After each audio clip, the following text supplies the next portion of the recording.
Hi everyone, welcome back to studio streamer. जैसा कि आपको पता है कि आपका LIC ADO प्री का रिजल्ट आ चुका है और आपका LIC ADO मेंस जो कि 23 अप्रैल को स्केड्यूल्ड है। तो लगभग उसमें 10 से 11 दिन बचे हैं आपके मेंस आने में। तो आज मैं आपको उन्हीं 10 दिनों की स्ट्रैटेजी आज मैं आपको शेयर करने वाली हूँ। तो देखो, सबसे पहले कुछ इम्पॉर्टेंट पॉइंट्स है जो आपको ध्यान रखने हैं इस एग्ज़ाम में कि इस ADO मेंस के एग्ज़ाम में कोई नेगेटिव मार्किंग नहीं है और सेक्शनल कट ऑफ ज़रूर है लेकिन नेगेटिव मार्किंग नहीं है। तो आप कुछ गलत भी कर देते हो तो उसका आपको जैसे हमारे और मेंस में 0.25 मार्क्स की नेगेटिव मार्किंग लगती है ना, तो वो नहीं लगेगी। और जो टाइम लिमिट है ना इसकी 2 घंटे है टोटल। सेक्शनल कट ऑफ ज़रूर है लेकिन आपको सेक्शनल टाइमिंग नहीं है, तो कंपोजिट 2 आवर्स है। ठीक है, तो अब मैं आपको बताती हूँ सबसे पहले कि इस एग्ज़ाम का जो है एग्ज़ाम पैटर्न क्या रहेगा। ठीक है, अगर आपको नहीं पता है तब आप देख लो क्या एग्ज़ाम पैटर्न होने वाला है। देखो, सबसे पहले आएगा रीजनिंग और न्यूमेरिकल, एक ही सेक्शन में आएगा ये दोनों, और इसके क्वेश्चन नंबर ऑफ क्वेश्चन होंगे 50 और मार्क्स भी 50 का होगा। फिर अगले सेक्शन जो होगा वो आपका होगा जीके, करंट अफेयर्स और इंग्लिश। ये तीनों सेक्शन एक साथ होंगे जिसके नंबर ऑफ क्वेश्चन 50 है और मार्क्स भी 50 है। फिर होगा आपका इंश्योरेंस अवेयरनेस और फाइनेंशियल मार्केटिंग अवेयरनेस, जिसमें नंबर ऑफ क्वेश्चन होंगे 60 और मैक्सिमम मार्क्स भी होंगे 60। और सबसे ज़्यादा इंपॉर्टेंट भी यही सेक्शन है, इसमें तो आप फिर भी स्कोर कर लोगे, इसमें स्कोर करना बहुत ज़्यादा ज़रूरी है। और टोटल जो है नंबर ऑफ क्वेश्चंस वो हैं आपके 160 एंड मैक्सिमम मार्क्स भी है 160। और मैंने पिछली कट ऑफ्स देखी थी तो वो हर जोन की वैसे तो अलग अलग कट ऑफ होती है, तो जहाँ तक है उसकी कट ऑफ जो जाती है वो जाती है 100 to 130 के बीच में। तो आप उसका ही मतलब आप मॉक वॉक भी दो ना, तो ऐसा वो टारगेट रखना कि आप 100 के तो एटलीस्ट ऊपर ही लाओ। अगर 100 के आसपास भी ला रहे हो तो भी आप बहुत सही कर रहे हो। परसेंटाइल पे ज़रूर ध्यान रख, स्ट्रैटेजी है मैं आपको वो बताती हूँ। देखो, सबसे पहले इंग्लिश। आपके पास मतलब मैं आपको बताती हूँ, जो ये एग्ज़ाम आने वाला है ना, इनका लेवल जो है क्लर्क मेंस का लेवल रहने वाला है। ठीक है, PO मेंस का नहीं रहेगा, एकदम इजी रहेगा। तो डोंट वरी, हो जाओ और अच्छे से एग्ज़ाम दे के आना। ठीक है, तो आपको इंग्लिश को डेली 2 से ढाई घंटे ज़रूर देने हैं। और इसमें आपको सबसे पहले क्या करना है, मिनी मॉक्स कर सकते हो मेंस के। अभी कहाँ से कर सकते हो, फ्री बता रही हूँ, प्रैक्टिस मॉक पे फ्री मिनी मॉक्स है, तो आप वहाँ से कर सकते हो जाके। और अगर आपके पास जो भी आपने मॉक्स खरीद रखे होंगे ना, तो आप वो मॉक्स में से ना जो मेंस के सेक्शनल मॉक होंगे ना, तो आप वो भी करना। ठीक है, क्लर्क मेंस के सेक्शनल मॉक ज़रूर करना रोज़। और RC पे ज़रूर ध्यान दो और पैराजम्बल पे, बिकॉज ये बहुत इंपॉर्टेंट रोल क्या कह रही हूँ, रोल प्ले करते हैं, तो इन पे बहुत ध्यान देने की ज़रूरत है। और ग्रामर ज़रूर रिवाइज़ कर लेना और 6 मंथ की वोकेबलरी भी रिवाइज़ कर लेना, बिकॉज वोकेबलरी वगैरह से भी क्वेश्चन आ जाते हैं।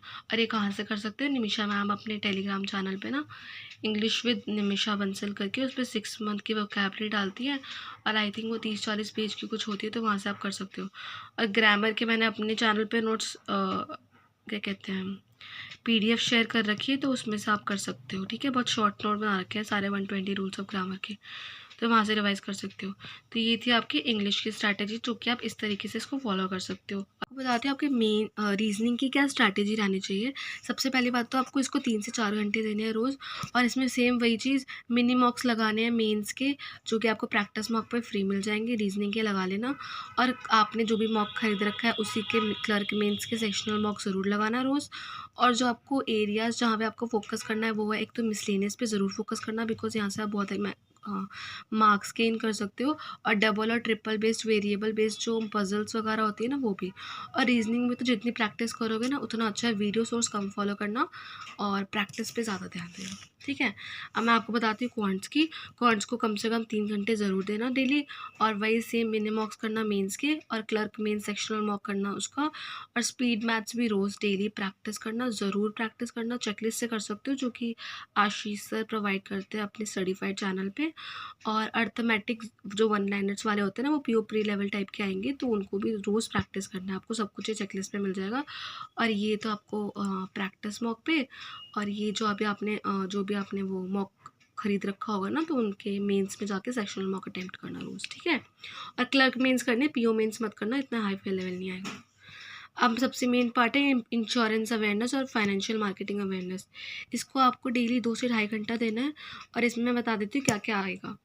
देखो, इंश्योरेंस स्टैटिक पार्ट बहुत इंपॉर्टेंट है। स्टैटिक पार्ट कौन सा होता है कि जैसे कि LIC है या फिर फ्यूचरली जनरल इंश्योरेंस कंपनी ऐसे ऐसे करके जो इंश्योरेंस कंपनीज़ है ना, उनके आपको टैग लाइन हेडक्वार्टर इस्टेब्लिश कब हुए थे, उनके डायरेक्टर कौन है या फिर CEO कौन है उनके, तो ये सब आपको पता होना चाहिए। एक जगह ज़रूर लिख लेना पूरा बना के, ठीक है, ताकि आपको बार बार कोई PDF या ऐसा कुछ खोलना ना पड़े। और इंश्योरेंस रिलेटेड करंट अफेयर्स जो रहे हैं ना पिछले 4 से 5 महीनों के अंदर, वो ज़रूर कर लेना। और आप ये कहाँ से कर सकते हो, देखो अफेयर्स क्लाउड का अगर सब्सक्रिप्शन है तो वहाँ पे PDFs डलती रहती है इंश्योरेंस को वगैरह से रिलेटेड, तो वहाँ से कर सकते हो। अगर नहीं होगा तो देखो, मैं देखती हूँ, मैं शेयर कर दूँगी अगर मुझे मिलेगी तो। और मैराथन क्लासेस कर सकते हो। कहाँ से मिलेंगी आपको? ऑलिव बोर्ड पे चलती है लगातार, और वहाँ पे चलती है क्या कहते हैं, परचम क्लासेस पर। तो आप इन फाइनेंशियल मार्केटिंग अवेयरनेस और इंश्योरेंस दोनों की मैराथन क्लासेस, मतलब PDF से तो करो ही करो, बट वीडियो सोर्स से और ज़्यादा करो, ताकि आपको क्या है, जितना हम वीडियो देखेंगे ना इन सब चीज़ों के रिलेटेड, क्योंकि हमारे लिए थोड़ा नया वो है सब्जेक्ट, ये सब तो हम करते रहते हैं, ये नया है ना, थोड़ा थोड़ा वीडियो ज़्यादा देखना और मल्टीपल टाइम्स देखना, ताकि आपको ज़्यादा अच्छे से रिविजन होएगी, ठीक है। और फिर करंट अफेयर्स के लिए, अब जिसने जो लगातार करता आ रहा है तो वही, वो तो बहुत अच्छा है, 6 महीने का प्रिपेयर हो जाएगा। जिसने नहीं करा है तो वो लास्ट 4 मंथ्स का तो एटलीस्ट करके जाना, दिसंबर से लेके अभी 15 अप्रैल तक का पूरा कर लेना।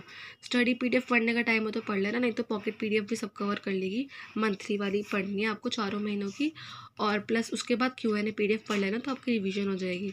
अगर PDF सोर्स नहीं हो ना तो मैराथन क्लासेस ज़रूर करना, परचम क्लासेस और ऑलिव बोर्ड से। ये 500 बेस्ट ऐसे ऐसे बेस्ट क्लासेस करंट अफेयर्स की करवाते रहते हैं। और PDF वैसे मैंने अपने टेलीग्राम चैनल पे शेयर कर दिए हैं, आप वहाँ से भी जाके पढ़ सकते हो।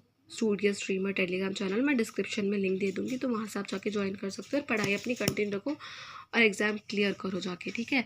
अब मैं आपको बता देती हूँ कि आपकी डेली टाइम टेबल क्या हो सकता है। अगर मैं आपको अपने अकॉर्डिंग बताऊँ तो मेरा क्या होना चाहिए था अगर मैं ये पेपर दे रही होती तो, कि आप देखो, अब थोड़ा सा सीरियस हो जाओ और सुबह 4:30 बजे के करीब उठ जाओ, और 5 बजे से 8 बजे तक सुबह के टाइम बेस्ट होता है करंट अफेयर्स करने के लिए। तो इन 3 घंटों में अपने करंट अफेयर्स करके ख़त्म कर दो, ठीक है। फिर 1 घंटे का ब्रेक लो, अपना ब्रेकफास्ट वगैरह कर लो, और फिर 9 से 12 फिर अपना रीजनिंग कर लो, ताकि वो उस टाइम क्या होता है, थोड़ा आपका पढ़ाई में इंटरेस्ट बरकरार रहेगा। और आपके 9 से 12 आप ऐसे रीजनिंग करना, जो मैंने आपको बताया ना उसी तरीके से करना, ठीक है। तो उसमें आपको कोई भी प्रॉब्लम नहीं आएगी। फिर ऐसे आप 2 घंटे का ब्रेक ले लेना, उसमें नहा वहा लेना, अपना लंच कर लेना, थोड़ी देर आराम भी कर लेना, ठीक है। फिर 2 से 5 अपना क्वांट्स करना आराम से, जो मैंने बताया वही करना। फिर 5 से 6 घंटे का ब्रेक लेके थोड़ा वॉक कराना, अच्छी फ्रेश एयर ले आना, ठीक है। और फिर 2 घंटे वही इंग्लिश की प्रैक्टिस करना। 1 घंटे बाद फिर 1 घंटे में फिर अपना डिनर विनर करके फिर 9 से 12 फिर अपना इंश्योरेंस और फाइनेंशियल अवेयरनेस कर लेना। इस तरीके से आपका पूरा दिन सॉर्टेड आउट है। और अगले दिन फिर 5 घंटे की नींद लेके भाई उठ जाओ। 10 दिन की बात है, ये करके देख लो। मैंने आपको टाइम टेबल ही बता दिया कैसे करना है कैसे नहीं करना है। अब आपका टाइम मैनेजमेंट भी अच्छे से हो जाएगा। और इस स्ट्रैटेजी को प्लीज़ अच्छे से फॉलो करना, कंसिस्टेंट रहना, इधर उधर मत भटकना। इसके बाद ये स्ट्रैटेजी वो स्ट्रैटेजी, पेपर छूट जाएगा। जब इतनी मेहनत करके प्री क्लियर हुआ है ना, तो मेंस अपना बर्बाद मत करना। इसलिए कह रही हूँ, please be consistent, stay positive रहना, एकदम पॉजिटिव, नेगेटिव मत सोचना होगा नहीं होगा इतना कुछ है, सब हो जाएगा, ठीक है। बस अपने ऊपर भरोसा रखो और एक्टिव रहना, आलस मत करना, बिल्कुल भी आलस मत करना। और कोई प्रॉब्लम हो, दिक्कत हो, तो मुझे बेझिझक होके टेलीग्राम पे कमेंट सेक्शन में या फिर इस यूट्यूब के कमेंट सेक्शन में कोई भी और दिक्कत हो तो मेरे को कमेंट ड्रॉप कर देना। मैं जैसे ही देखती हूँ हाथों हाथ रिप्लाई कर देती हूँ, ठीक है। आई होप सो आपको ये स्ट्रैटेजी समझ में आई होगी, और मैं इस पूरी स्ट्रैटेजी की PDF भी टेलीग्राम चैनल पे शेयर कर दूँगी, तो वहाँ से आप जाके देख लेना, ठीक है। तो बस अभी के लिए इतना ही, और इसके बाद जो मेरी और वीडियोस पेंडिंग है मैं वो लेकर आऊँगी। इसी के साथ अब मैं मिलती हूँ आपको अपनी अगली वीडियो में। तब तक के लिए bye bye and stay positive, और पढ़ाई करते रहो, अच्छे से करते रहो, ठीक है। और घबराना नहीं है बिल्कुल भी। Bye bye.